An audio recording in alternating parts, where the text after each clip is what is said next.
Le vent se lève doucement sur les rizières de Kélégu. L'aube étire ses doigts pâles sur les cases de terre et les arbres figés dans la brume. Le village dort encore. Seuls les oiseaux timides osent troubler le silence. Dans une case ronde, Malik Diouf se redresse d'un coup. Son front est couvert de sueur, sa respiration courte. Encore ce rêve, encore cette voix. Un baobab pleure des larmes de sang, et son nom chuchoté dans le noir. Il se lève, enfile une tunique indigo froissée, se dirige vers un petit miroir suspendu. Il se regarde, les traits tirés, les yeux fixes. Un pendentif en bois pend autour de son cou. Il le serre entre ses doigts. L'odeur du passé y est encore accrochée. Il sort. L'air est frais, le sol encore humide. Des femmes balayent déjà les cours. Le feu crépite dans les marmites. Le monde recommence à respirer. Ses pas le mènent sur le sentier du baobab, sans réfléchir, comme tiré par une corde invisible. Sur la route, Aïssata l'attend, elle ne dit rien d'abord, puis elle murmure. « Tu l'as vu, toi aussi ?» Il la regarde. Elle continue. Le baobab, le sang, les voix. Il ne répond pas. Il sait qu'elle dit vrai. Il continue. Le baobab sacré se dresse au loin, immense, muet, majestueux. Il s'en approche, pose une main sur l'écorce. La sensation est froide, vivante. Sous ses doigts, un symbole, gravé dans le bois, un cercle, une spirale.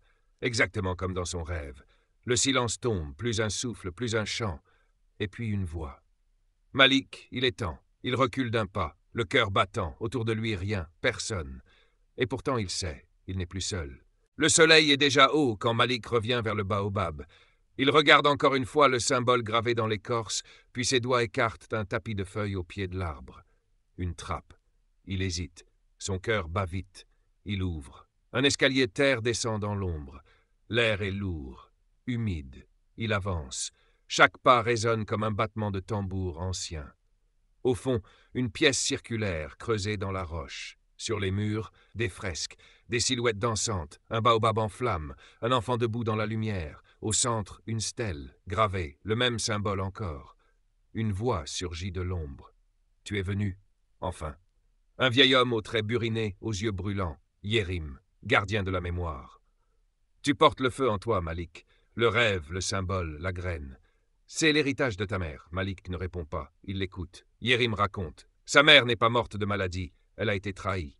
Pourchassée par une confrérie secrète. Les mains sèches. Ceux qui veulent effacer les voix du passé. Éteindre la mémoire pour mieux régner. Ton rêve est un appel. Ta mère te l'a laissé. Tu dois rallumer la mémoire de ce village avant qu'elle ne meure pour de bon. Yérim broie une plante dans un bol. Il tend la mixture à Malik. Bois. Il boit. La pièce disparaît. Le sol devient ciel. Les murs s'effacent. Il voit. Sa mère, enchaînée, tenant une graine, des hommes masqués, le village en feu. Un enfant plante une graine dans la cendre. Des tambours battent seuls dans l'air. Malik tombe à genoux. Il crie et se réveille. Yérim l'observe, silencieux. Dans la poche de Malik, quelque chose a changé. Une graine, petite, vivante, pulsante. Yérim parle enfin. Elle t'a confié une mission. Es-tu prêt à réveiller ce que tous ont préféré oublier? Malik ferme les yeux et hoche la tête. Le matin s'étire sur Kélégu. La lumière est dure, le ciel est blanc, brûlant. Malik marche lentement vers la case de son père. Une vieille boîte en bois l'attend, cachée sous des vêtements. Il l'ouvre. Dedans, des lettres pliées, un foulard, un pendentif identique à celui qu'il porte. Et une lettre. Son nom écrit à l'encre brune. La main de sa mère. Il le sent. Il déplie le papier. Les mots dansent. Sa gorge se serre. Si tu lis ceci, mon fils, c'est que le temps est venu. La mémoire meurt si personne ne l'écoute. Protège la graine. Elle te montrera le chemin. Ses mains tremblent. Une larme tombe sur le papier. Il reste là, à genoux, le silence plein dans sa poitrine. Dehors, le marché bourdonne. Les voix montent, les couleurs vibrent. Mais un autre bruit court dans l'air, le murmure du doute. Il revient du bois, comme sa mère. Il faut l'arrêter avant qu'il ne soit trop tard. Chef d'Emba l'approche. Grand, droit, la barbe taillée, les yeux froids. Malik, les mots de ta mère ont déjà mis ce village en danger. Tu veux vraiment rouvrir les blessures? Malik soutient son regard. Sa voix est calme, ferme. Ce ne sont pas les blessures que je rouvre. Ce sont les vérités que vous avez enfermées. D'en bas s'écarte. Les regards pèsent. Les langues se taisent. Malik retourne voir Yérim. La graine, dans son petit pot, a germé. 2 feuilles, tendres, vivantes. Yérim trace un cercle de sable. Il plante la graine au centre. Elle vibre. Tant qu'elle grandit, tu es protégé. Si elle meurt, tu meurs avec elle. Ils lui tendent une carte, ancienne, peinte sur de l'écorce, 3 marques rouges. 3 lieux ont été profanés. 3 portes doivent être rouvertes. Chaque lieu garde un souvenir. Chaque souvenir est une cicatrice. Malik prend la carte. Il regarde la graine. Il sait que le voyage commence et qu'il ne pourra pas faire demi-tour. La poussière s'élève sous les pas de Malik. 3 jours de marche l'ont mené au sommet d'une colline aride, battue par les vents. Là, dressés comme des sentinelles, 5 tambours anciens l'attendent. Muets, oubliés. Il s'avance. Autour, le silence est total. Pas un oiseau, pas un souffle. Sur une pierre, des mots gravés en langue bambara. Que le battement du cœur réveille la voix des ancêtres. Il pose la main sur le premier tambour. Une vision éclate dans sa tête. Sa mère, fuyant dans la nuit, une graine serrée contre son ventre. Des ombres la poursuivent. Il recule. Deuxième tambour. Les anciens du village, assis en cercle, silencieux, acceptant de trahir, de ne rien dire. Troisième tambour. Son père, debout, t'es muet, poings serrés, yeux pleins de honte. Malik tombe à genoux, la douleur remonte, s'insinue dans ses os. Il frappe le 4e tambour, le sol vibre, les tambours s'animent. Se met à battre seul, un rythme ancien, lent, solennel. Une brume s'élève, une silhouette s'en détache, un vieil homme au boubou rouge. Bala le rythme, gardien de la colline. Tu as écouté la douleur, tu peux maintenant la transformer. Il tend à Malik un collier, des dents sculptées. Chaque dent chante une histoire. Malik le passe à son cou. Il redescend la colline. Dans son pot, la graine a grandi. Une tige s'élève, droite, fière, vivante. Mais à l'orée des herbes, un avertissement l'attend. Une flèche, plantée dans un tronc. Ils savent, ils le suivent. Il n'est plus seul. La brume s'épaissit autour de Malik. Il entre dans la jungle d'Ilori. Le sol est humide, glissant. Les arbres chuchotent à son passage. Il avance, guidé par la carte, par l'instinct. Devant lui, une faille dans la roche. 2 statues d'enfants encadrent l'entrée. Leurs yeux sont bandés, leurs bouches cousues. Il entre. L'air est froid. L'écho de ses pas danse sur les murs. Au fond, un feu bleu crépite. Autour, des silhouettes enfantines. Minces, en haillons, silencieuses. Des enfants oubliés. Leurs yeux le fixent, pas de peur, pas de colère, juste une attente. Un enfant s'avance. Tiemoko, il parle à voix basse. Tu nous entends? Nous ne voulons pas ta pitié. Nous voulons être nommés. Au centre de la pièce, un tambour en peau d'antilope. Gravé autour, celui qui nomme nous libère. Celui qui oublie nous enchaîne. Malik ferme les yeux, un nom surgit. Awa. Un enfant disparaît en une lueur douce, puis un autre. Mamadou, Fatou, Alioune. Les noms tombent comme des gouttes, et les enfants s'effacent, un à un, en paix. Le dernier enfant est différent, il lui ressemble. Un frère, Oumar, un frère dont on ne lui a jamais parlé. Le feu s'éteint, les murs respirent. Une ouverture s'ouvre au fond. Malik descend, un autel l'attend. Dessus, des perles, des jouets, des sandales, et un livre, ancien, relié en cuir, le registre des oubliés. Le dernier nom inscrit est celui de sa mère. Une voix s'élève. Continue ce qu'elle n'a pu finir. Malik remonte. La graine a grandi, 2 feuilles, solides, vibrantes. À la sortie, un message planté dans le sol. Un caillou noir, enveloppé d'un tissu rouge. Les mains sèches sont passées ici. Elles le suivent. Le sol craque sous les pas de Malik. Il avance à travers la savane, sèche et nue. Le ciel est lourd, le silence étouffant. Même les oiseaux ont disparu. Chaque pas l'enfonce un peu plus dans la chaleur. La carte indique un dernier site, mais une tension gronde dans l'air. La graine dans sa poche vibre, le pendentif brûle contre sa poitrine. Un souffle, un sifflement. Une lance s'enfonce dans la terre, juste devant lui. Ils sont là. 3 hommes sortent des herbes hautes, vêtus de tissus sombres, les visages fermés. Leurs pas sont silencieux.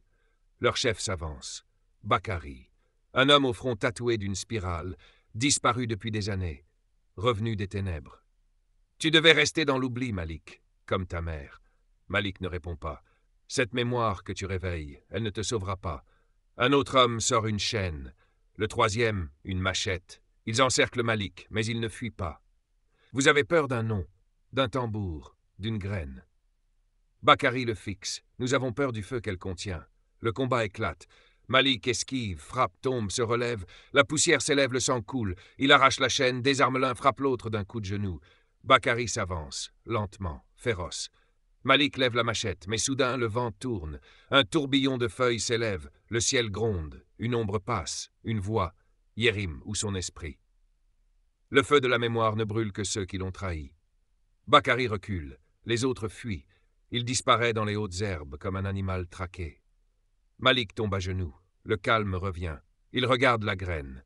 Elle a grandi encore, plus forte, plus brillante. Il se relève. Son bras saigne. Son souffle est court, mais ses pas sont assurés. Il n'est plus celui qui cherche. Il est celui qui porte. Le soleil décline. L'air devient dense. Malik avance dans la jungle, les racines enchevêtrées, les lianes lourdes de silence. Il porte la plante haute et lumineuse contre son torse. Ses pas le mènent au dernier site, le plus ancien, le plus enfoui. Devant lui, une crevasse immense s'ouvre dans la terre. La faille d'Abéné. Il s'approche. Des pierres sont posées en cercle. Sur chacune, un mot en langue ancienne. Souvenir, douleur, sang, vérité. Naissance, silence. Il comprend. Il retire sa tunique, ses sandales, ses bracelets. Il laisse tout, même la machette. Il descend, nu comme à sa naissance. La terre est froide, la faille respire. Chaque pas l'enfonce un peu plus dans l'inconnu. Au fond, un bassin d'eau claire. Autour des racines épaisses, elles battent doucement, comme un cœur. Il s'agenouille, son reflet tremble. Une voix s'élève, féminine, calme, inconnue et pourtant familière. Tu as porté la mémoire, Malik. Mais sa puissance peut nourrir ou consumer. Que choisis-tu? Son reflet change. Le visage de sa mère apparaît dans l'eau. Elle tend la main. 2 objets flottent à la surface. Une calebasse gravée d'un symbole ancien et une pierre noire, brillante, fumante. La première guérit, la seconde détruit. Il hésite. La graine contre sa peau pulse lentement, doucement, sans peur. Il tend la main et choisit la calebasse. L'eau l'enveloppe. Une lumière dorée jaillit des racines. Un chant s'élève, ancestral, lointain. Sa peau brûle, mais il ne souffre pas. Un tatouage se dessine sur sa poitrine, une spirale, un baobab, une mémoire. Il ouvre les yeux, le silence est revenu, mais il n'est plus vide. Il remonte, lentement, vers la lumière. À la sortie, un enfant l'attend, inconnu, calme, le regard droit. Il tient une graine. Ils sont prêts à écouter. Malik hoche la tête et marche. L'aube s'élève sur Kélégo. Le ciel est pâle, chargé de silence. Mais un mouvement parcourt le village. Les anciens se lèvent. Les enfants s'arrêtent. Tous regardent vers la colline. Malik descend lentement. Il porte la tunique de sa mère. Son torse est nu, marqué du symbole. Dans ses bras, la plante, haute, fleurie, vibrante de lumière. Il traverse le village. Personne ne parle. Il grimpe sur le socle de pierre. Là où seuls les anciens parlent. Il pose la plante au sol. Il lève la calebasse au ciel. Et il parle. Vous avez oublié, vous avez enfermé les noms, vous avez enterré les tambours. Mais la mémoire revient toujours. Elle pousse, elle parle. Il ouvre la calebasse. Une vapeur douce s'en échappe, chaude, parfumée. Elle s'élève, et le vent change. Le baobab sacré au centre du village frémit. Ses branches tremblent, puis soudain il fleurit. Des bourgeons éclatent. Des pétales tombent comme une pluie d'or. Un cri de surprise, puis des larmes. Des chants. Chef d'Emba s'approche. Il enlève son chapeau. Il s'agenouille. Nous avions peur. Tu nous as rendu le courage. Tantifanta s'avance. Elle tient le pendentif de la mère de Malik. Elle avait raison. Nous l'avons fait taire. Tu l'as réveillée. Les enfants entourent le baobab. Ils chantent, ils nomment, ils tambourinent. Et les noms oubliés reviennent. Awa, Mamadou, Oumar, Fatou. Chaque nom est une graine. Chaque chant, une racine. Malik s'assoit sous le baobab. Aïssata le rejoint. Elle ne dit rien. Elle pose sa main sur la sienne. Tu n'es plus Malik. Tu es l'arbre. Le vent souffle doucement et les larmes du baobab s'arrêtent. Si cette histoire a touché votre cœur, si vous avez ressenti le souffle du baobab, la mémoire des anciens et la force de Malik, abonnez-vous pour ne rien manquer des prochaines histoires, des récits puissants, ancrés, vibrants, des mémoires qu'on fait revivre, ensemble. Rejoignez la tribu. Cliquez, abonnez-vous et laissez la mémoire pousser en vous.